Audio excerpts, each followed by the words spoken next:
Hola a todos, bienvenidos nuevamente a mi canal de sistemas dinámicos y control. En este video vamos a resolver un ejercicio de modelado, que es el modelado de una masa en un plano inclinado como se ve en este esquema. Y lo vamos a hacer mediante la ecuación de Euler-Lagrange que se muestra aquí y que ya hemos visto previamente en algunos videos. Recordemos que tenemos las coordenadas generalizadas, su derivada, y tenemos esta función lagrangiana, que es la diferencia entre la energía cinética y la potencia. Pero bueno, vamos a comenzar a analizar nuestro sistema. Como ya comenté, tenemos una masa que se desliza sobre este plano que está inclinado con un ángulo alfa. La gravedad está afectando este sistema. De momento no consideramos que haya fricción y tenemos un referencial que llamamos sigma 0, que tiene sus ejes x0 y y0, para este caso 2D. Entonces, nosotros podemos conocer primero o estudiar la cinemática de este sistema al conocer las coordenadas de la posición de esta masa. Asumamos que queremos conocer aquí a la mitad donde se encuentra la masa cuál es la posición, ¿no?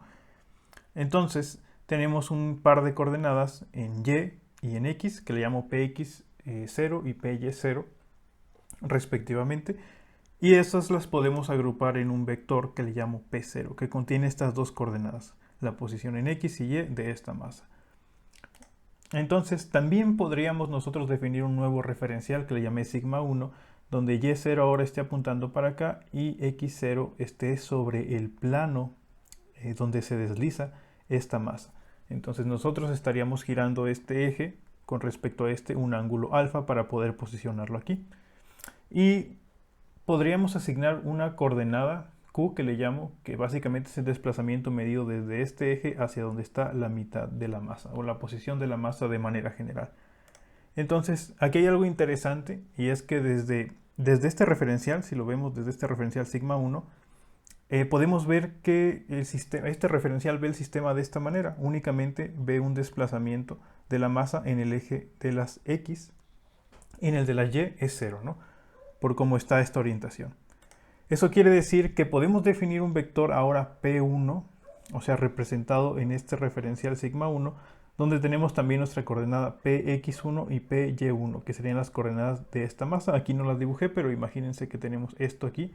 Sin embargo, acá únicamente tendríamos un desplazamiento en x y en y no existiría. Por lo tanto, en x el desplazamiento es la variable que habíamos determinado como q, y en y pues tenemos un 0. Entonces hasta ahí tenemos como que la descripción cinemática de todo este sistema.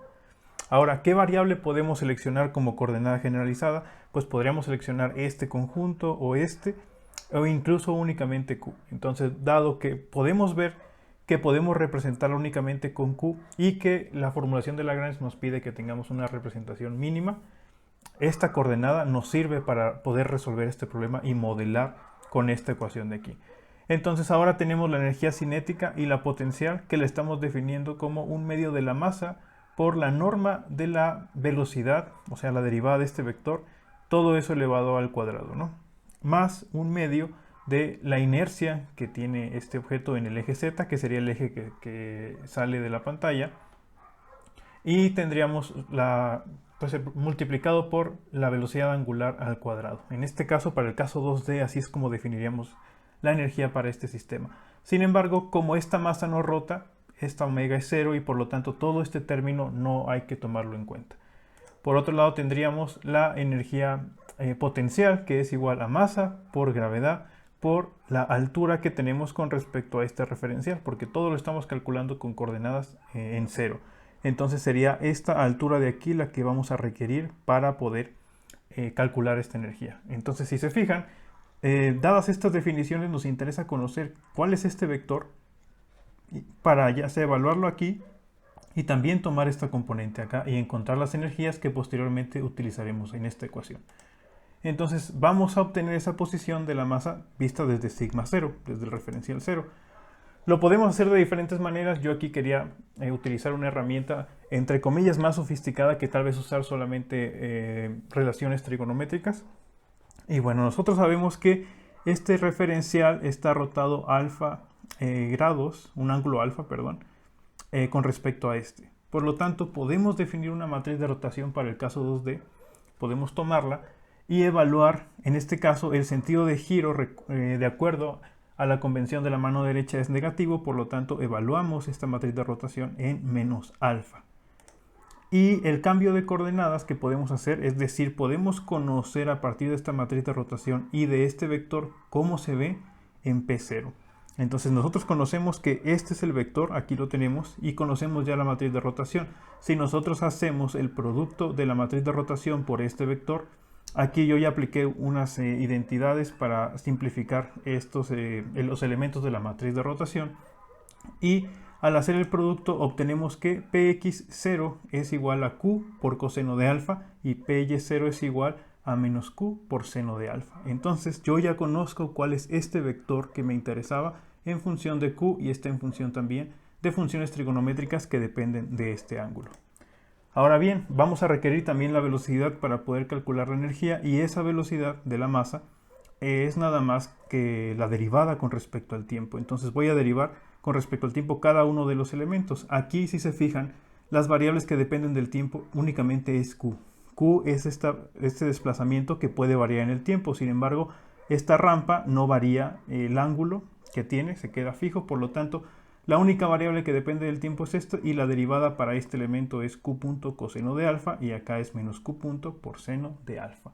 Ahora vamos a calcular lo que es la norma de este vector al cuadrado, que vendría siendo esto. Al realizar el producto que se requiere hacer para esto, que básicamente es este vector transpuesto por ese mismo, nos va a quedar que es igual a elevar al cuadrado cada uno de los elementos. Entonces, si yo elevo al cuadrado esto es igual a Q punto al cuadrado, porque estas expresiones trigonométricas tenemos una relación que nos dice que el cuadrado del coseno más el cuadrado del seno es igual a 1.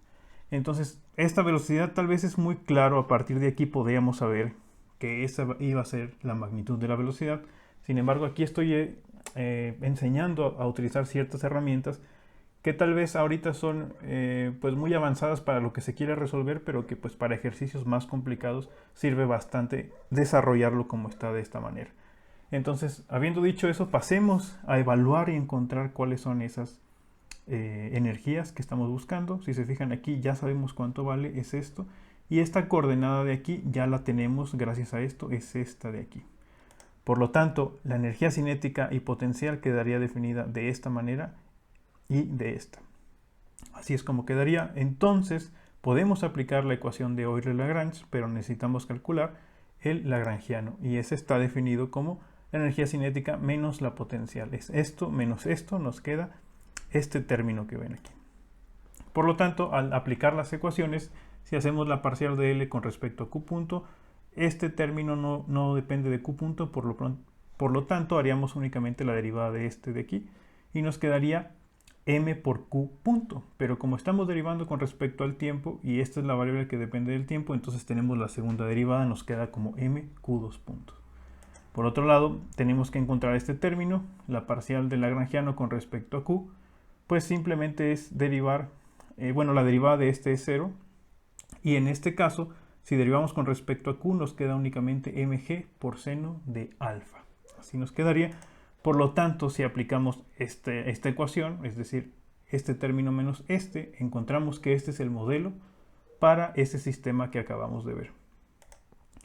Ahora, vamos a complicarlo un poquito más y vamos a resolverlo muy fácil porque ya hicimos algo anteriormente. Y vamos a asumir que tenemos un resorte amarrado a esta masa con respecto a este referencial. Entonces, ¿cuál sería la energía cinética? Pues la realidad es que no cambiaría, sería la misma. Aquí, perdón, me equivoqué, me faltó ponerle el punto, es mq punto al cuadrado. Y tendríamos que la energía potencial se va a componer por aquella que está dada por la gravedad y una componente de elasticidad. Este es el término de energía para un resorte. Es un medio de K por el desplazamiento al cuadrado. En este caso, nuestro desplazamiento ya vimos que es Q. Por lo tanto, si definimos el lagrangiano, pues hay que hacer a este término le restamos este, aquí sí puse el punto, y me quedaría este lagrangiano. Si aplicamos nuevamente esta ecuación, encontraríamos que el modelo es este. Es muy similar a este de acá, pero se añade un término extra aquí. Entonces, de esta manera podríamos obtener el modelo dinámico y podemos hacer una simulación. Tenemos este modelo y para simular nos ayuda el despejar para la variable de mayor orden, que en este caso el que tiene la derivada de mayor orden es q2 punto, y tendríamos que es igual a g seno de alfa menos k sobre m por q. Eso sería nuestra ecuación, y podemos entonces emplear este diagramita que nos facilita programarlo en MATLAB Simulink, donde tenemos que q2 puntos es igual a g por el seno de alfa, que es básicamente todo esto con este término. Para poder resolver esto usamos integradores. Este es un integrador. Aquí sale q2 puntos, acá saldría q punto, y si volvemos a integrar obtenemos q.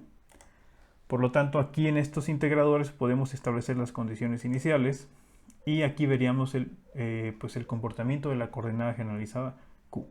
Sin embargo, también podríamos sacar de aquí una señal con la cual nos permita obtener cuál es la posición, aquí perdón, es px0 y py0, que es la posición vista desde el referencial x0, que son las ecuaciones cinemáticas que habíamos obtenido en esta parte de acá.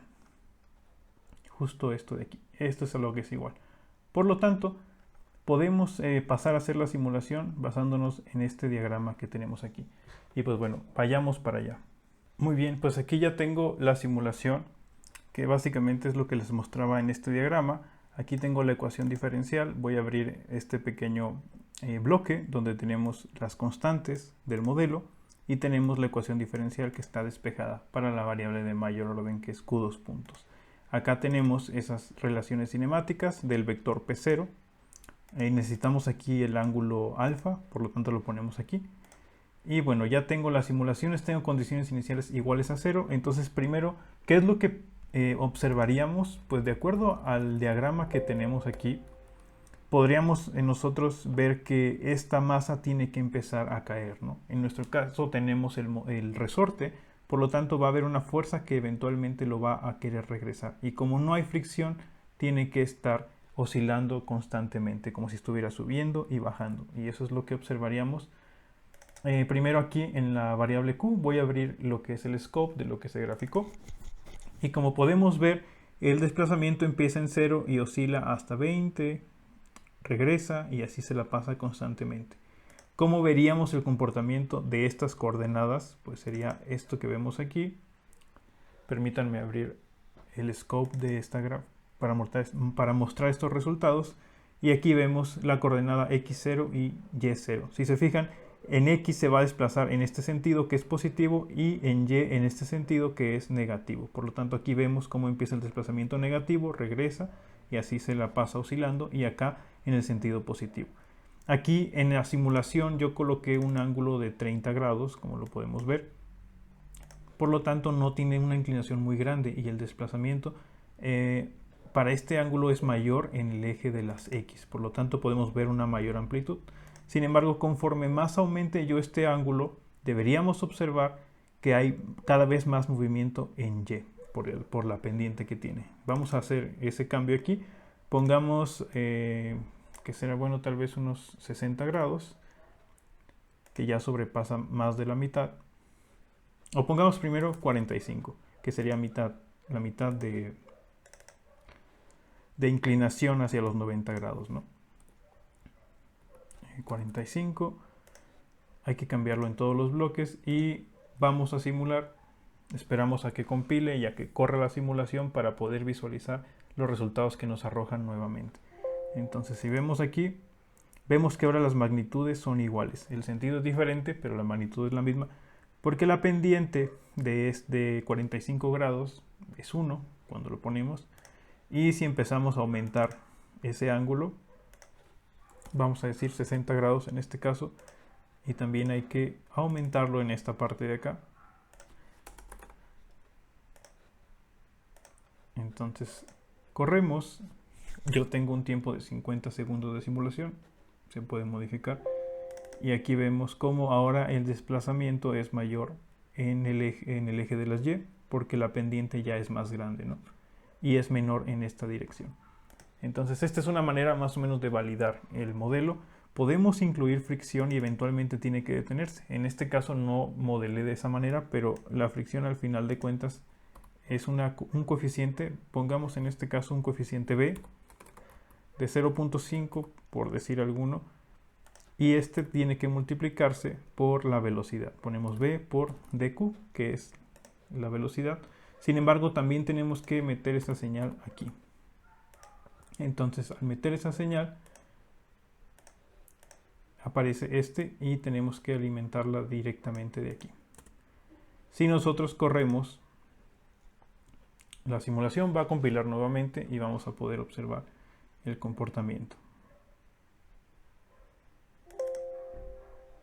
Y podemos ver cómo sí tenemos oscilaciones, pero eventualmente se disipa la energía y se queda en un valor, digamos, ya fijo la masa, ¿no? Porque se disipó esa energía a partir de la fricción que se modelaría. Entonces, eso sería todo de mi parte. Espero que les haya gustado este ejercicio y este modelado. Sé de antemano que se puede hacer de una manera mucho más simple, pero les comentaba en un inicio que me interesa mostrar estas herramientas porque luego para sistemas todavía más complicados o multicuerpos resulta útil hacerlo. Entonces, por mi parte es todo. Nos vemos en un próximo video y gracias a todos.